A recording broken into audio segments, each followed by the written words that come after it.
Breaking news for you now here at 4. A man has been shot and killed by police officers in Garland. This happened about an hour ago at the Bass Pro exit off of I-30. That's right there near Lake Ray Hubbard. We want to get out to News 8's David Goins right now, who is at the scene and joins us live with more info. David?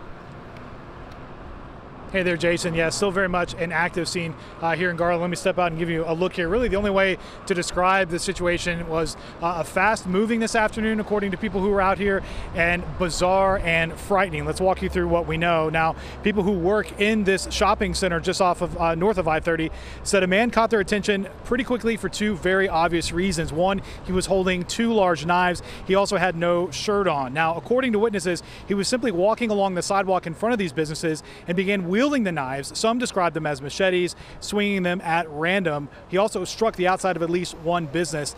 That got a call to Garland police from 911 from one of those business owners just after 2 o'clock, and moments after arriving, a Garland officer fired and killed that suspect. Take a listen to what one employee who witnesses what she saw before police arrived.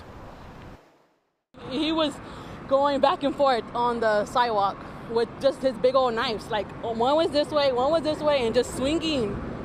So we're like, oh my God, what's happening? Like, we didn't know.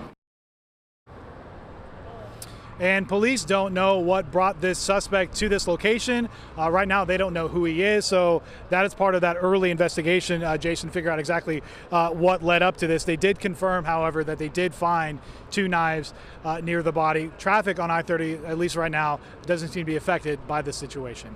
Live in Garland, David Goins, Channel 8 News. All right, David, thank you for that.